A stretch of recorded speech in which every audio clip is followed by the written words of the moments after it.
Well, welcome, my friends, to another episode of my Feelings Over Tea podcast. I am uber excited that you are here joining me today. I'm your host, Dr. NaKaisha Tolbert Banks. Thank you for taking time to drop by and listen to this episode.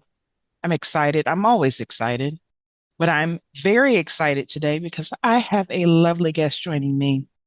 Dr. Aysha Mabin is joining me today on the show where we're going to be talking about the science of feeling better, where psychology meets real life.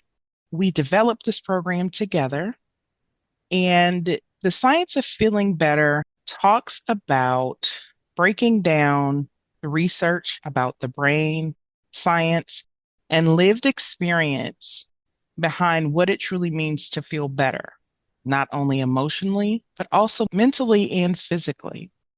So, this episode today, we're going to be talking about evidence based insights with an honest, energizing conversation about many things that you are probably experiencing.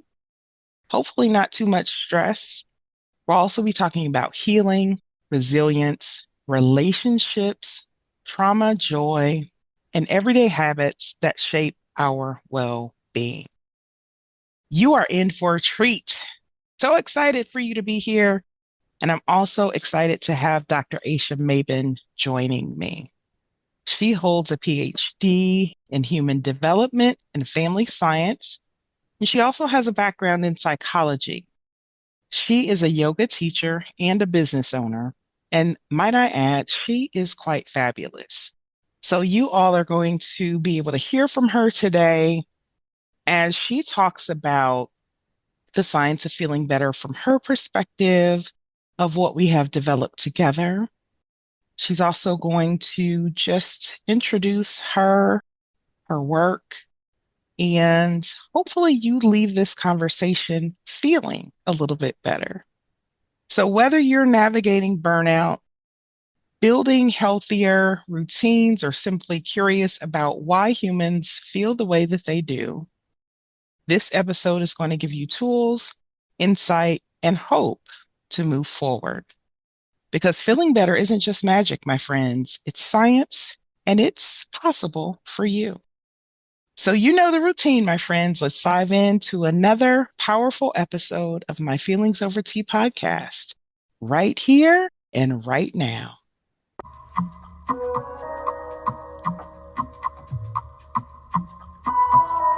Welcome to my Feelings Over Tea podcast, where experts and everyday people will sip tea and spill the tea about all things life and mental health related. So grab yourself a cup of tea and join me, your host, Dr. NaKaisha Tolbert Banks, for hot topics, helping you to cut through the muck of life and live your life well in my Feelings Over Tea podcast, right here and right now.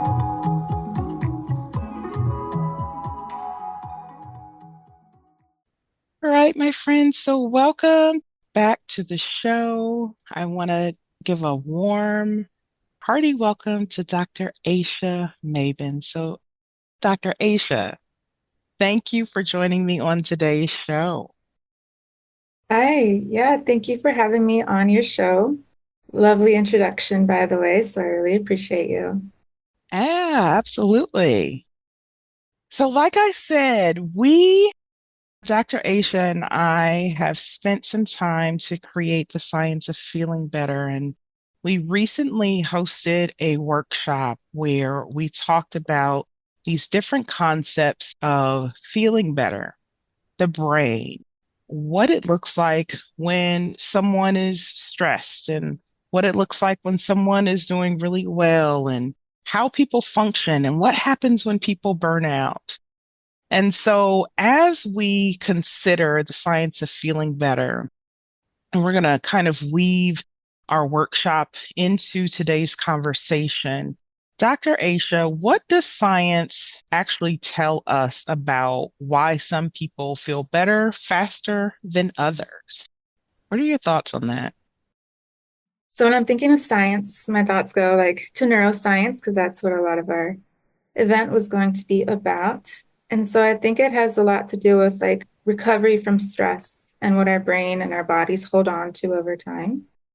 And sometimes it comes across that we need to like add more things to what we need to fix. But ultimately, it's like, what is our body going through at the time? And we can look at how the ways in which our bodies are constantly scanning for safety when we're stressed for a long period of time, and how we can look at how when we're overwhelmed from chronic stress, the brain becomes more focused on that survival mode. So it's harder to think clearly and regulate our emotions and even to make decisions. But when we have those supportive coping skills, supportive relationships, or even like just rest and recovery that actually works for the person, Yeah, and it gives our nervous system the ability to shift from that survival state and into a flow yeah, state to move forward. yeah. I think that that is such a critical piece of science and fact that you talk about. And I hope for the people that are listening to this conversation that they begin to understand more as we talk about the nervous system. And I think, nowadays with having social media, it's such a powerful platform for people to be able to connect in and hopefully listening to the right people who are putting the right information out there about how we feel better and what it means for our nervous systems to be regulated. And so I know that you shared some in talking about that, and what happens to our body when we get stressed and overwhelmed. And when we, I guess to take this a step further, when we talk more about people feeling better, and some people can kind of move through this system faster than others. What are we still getting wrong about emotional healing? What do you think about that? Well, you also mentioned that there's a lot on social media. So Hmm. sometimes seems like there's a lot of quick fixes. If I just did Hmm. this, then I'll be better. But Yeah, like healing isn't linear. It has its ups and downs, whether it's any recovering from anything, right? There's going to yeah, be a process to it. And so I think that like letting go of that idea and expecting ourselves just when we rarely expect ourselves to, like each day we're going to be better like immediately, but that's really how it works. So it yeah, moves in waves and then we make progress and we also have difficult days too. And that doesn't mean you're going backwards when you're having yeah, those difficult times moving through something. yeah, 'Cause I wanted to add to when we were talking about the science piece, it's like not just neuroscience, but when research is looking at recovery from stress, there's also adversity, there's grief, there's trauma that adds to it, adds to those layers of stress, depending on what people are going through. So it's not that recovery from stress and feeling better doesn't exist in like a bubble. There's all these social, yeah, even economical factors that add to someone's ability to recover and what we can do about it. for sure. I think that's such a great point that, I mean, you've made like 30 great points in two minutes. But I think the piece that you just talked about is there are other factors that can hinder or help someone's healing process, right? In their healing journey. And a couple of points that I want to reiterate that you said is that healing is not this linear process, right? So it's not this, oh, you go from A to B to C, and it's this smooth flowing process. But healing has ups and downs and whips and whirls and twists and turns. And the healing journey for every person looks different. So it doesn't look the same for every single person. And the other thing I wanted to make sure that is clear is when we talked about why some people feel better faster than others. We want to reiterate that this isn't a quick process. And what we're talking about as we talk about the science of feeling better, this isn't some, oh, come to this workshop and listen to what we have to say. And it's a quick fix. And by tomorrow morning, you're going to feel so much better because it's a process, right? It's a journey. So I just wanted to make sure that we clarified that piece of what we're sharing with our listeners today. So, Dr. Aisha, if you could teach people one evidence-based skill that could improve their emotional well-being, what would it be and why? Definitely, it would be a breathwork practice because, as we just mentioned really quickly, like, yes, it will take everyone's coming from a different place. So, not Yes. everyone's journey is going to look the same, but we all have a nervous system.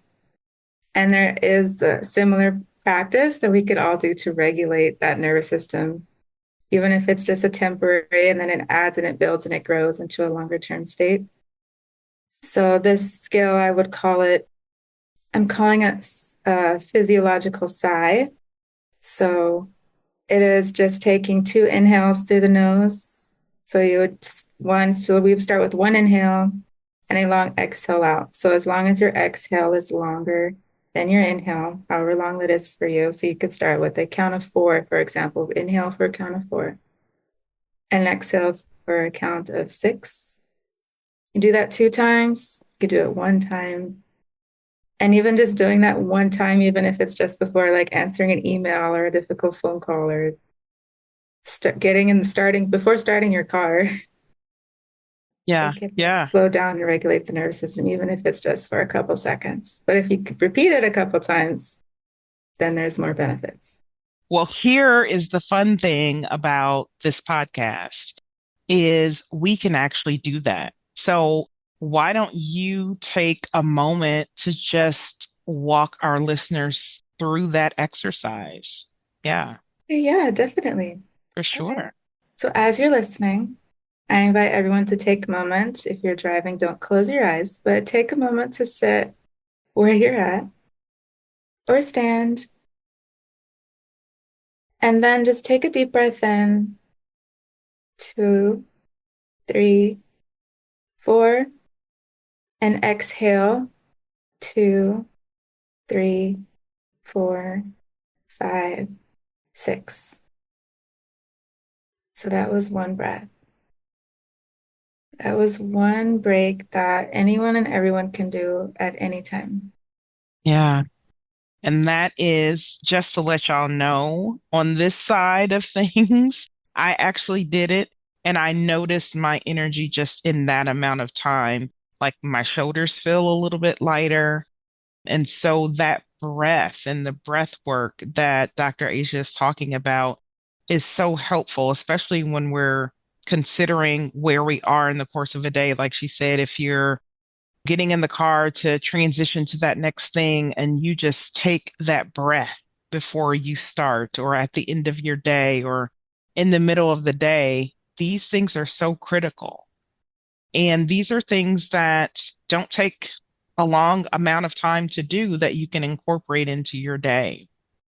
So I have to ask, Dr. Asia, how do you utilize breath work? Like how does that show up in your world? Well, I like to start my day with at least 5 minutes of sitting in silence. I love it. You can do it for 1 minute, but I found that got too short. So I went to 5 minutes.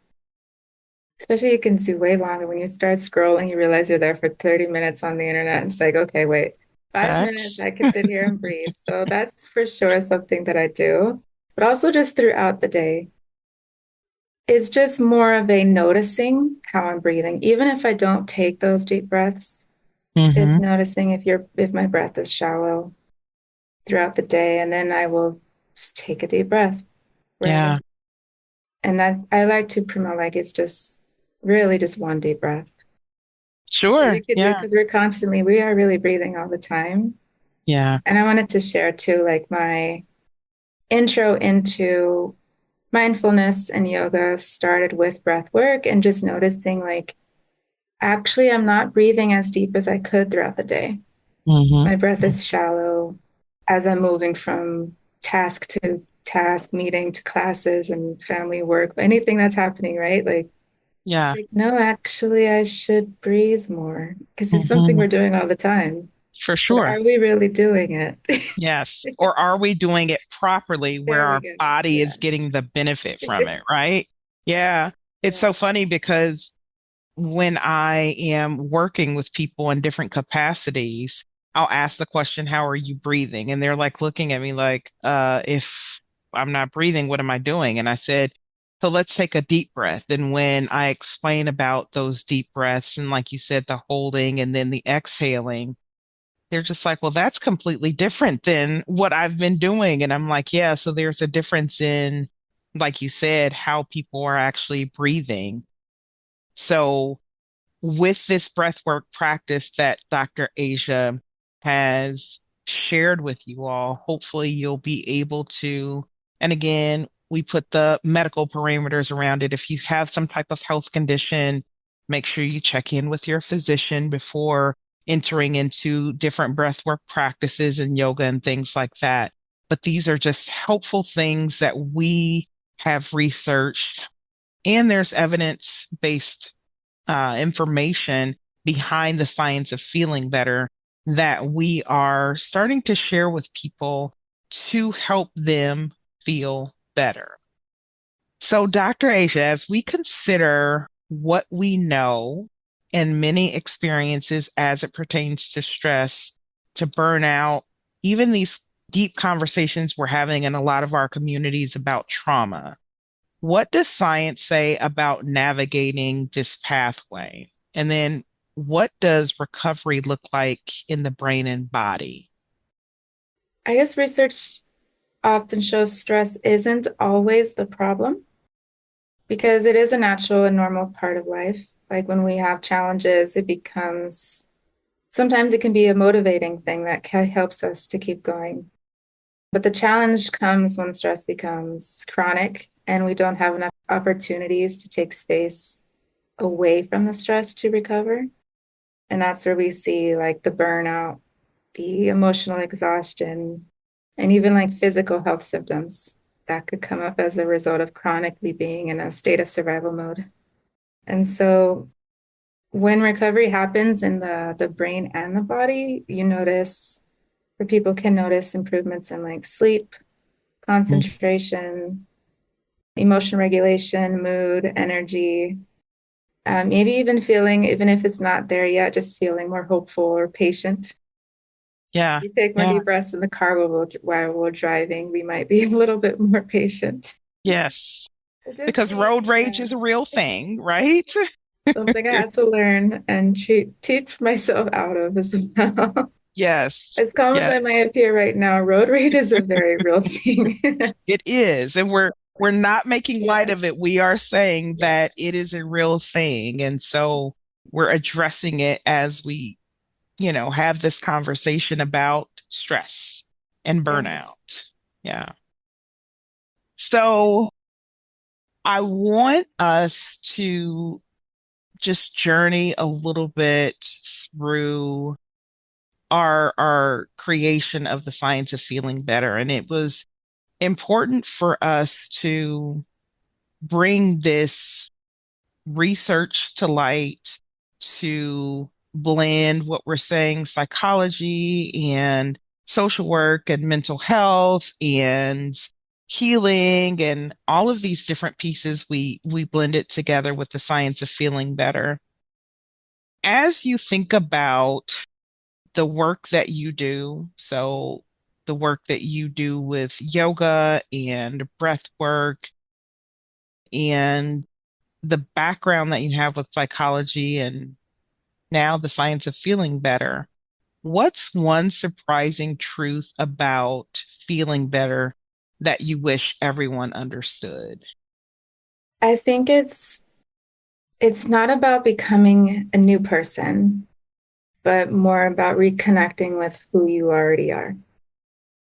And Okay, I'm like snapping over here. I love that. Yes. because it's like sometimes we think, and I found myself in this place too, we do want to add more calmer or more nervous system regulating practices. So it is about sometimes adding more things, but we don't need to like add more productivity or goals or self improvement, so to speak, but just more connection, rest, self compassion with who you are, and giving yourself that space to slow down. Yes. Connecting with the support group that we have around us too. Yeah.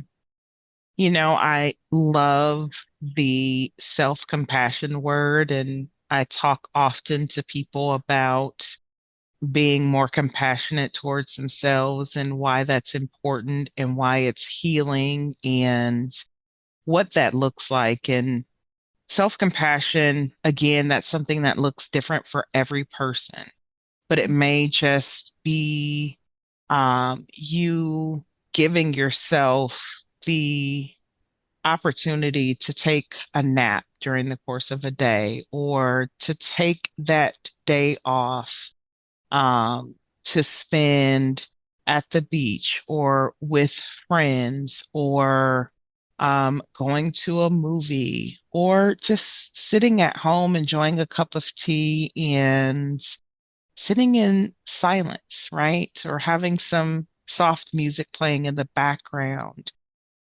Self-compassion is what I say, it's how we nurture ourselves. And it's really important and critical that we show that element to ourselves regularly, right? So it isn't like, oh, girl, I think I'm going to sign up for self-compassion this year. I'm going to get a subscription, right? And it runs out in 6 months. But self-compassion is something that we can sign up for ourselves every single day. So we weren't going to make this a long conversation because we want to draw y'all in as our wonderful listeners. We're going to be talking more about the science of feeling better, and we'll have more of these conversations. And Dr. Aysha is going to be back to share more of her knowledge and expertise on the show. So for now, Dr. Aysha, if people have questions about your work, where they can learn more, where they can connect with you, please share who you are, where they can find you, and anything else you'd like to share about your work. Yeah, thank you. And so you can find me on Instagram and TikTok with the same name. It's Aysha.yoga. So you can find me there. But also you can find me on LinkedIn with my name, Aysha Mabin. I'm on there as well, where you can learn more about, what I've done in my past. Got everything from the retail stuff all the way to now. And so I work with like busy professionals or just people who don't have enough time really in our days to try to deal with stress and burnout, and also a lot of workplace wellness, supporting organizations, burnout prevention. So you can reach out to me on Instagram at Aysha.yoga. It's Aysha dot yoga. And so also on LinkedIn, Aysha Mabin. And we can continue the conversation about anything really, about life, yoga, work. Yes. Yeah. Well, that's what my Feelings Over Tea podcast is about all things life and mental health related. So here we are having this conversation. So again, you have heard Dr. Aysha give you insight about where you can reach out to her. Again, it is Dr. Aysha, Aysha Mabin. You can find her on Instagram and LinkedIn if you'd like to connect with her. So as we wrap up today's episode, I want to leave you with this. Every small shift you make, every breath you slow down, every boundary that you honor, and every moment that you choose rest over burnout literally rewires your brain. That's not poetry, my friends. That is neuroscience. Your body and your mind are designed to heal, adapt, and rise again. So if today felt heavy for you, remember this, that progress isn't always loud. Sometimes it's the quiet decision that you make to keep going that gives you the courage to pause. And sometimes it's simply believing that feeling better is possible, even before you feel it. So keep showing up for yourself, keep choosing the habits that support you, and keep remembering that you are not stuck. You are indeed in motion, my friends, even if it's slow motion. So please like and share this episode. Join me back again at My Feelings Over Tea on Instagram. You can also follow me on YouTube at First Lady Giggles. That's the number one, ST Lady Giggles on YouTube. I want to thank you for sharing space with us today. Until next time, take care of your mind, honor your feelings, and keep leaning into the science of feeling better. I'll see you in the next episode, my friends. I'm out.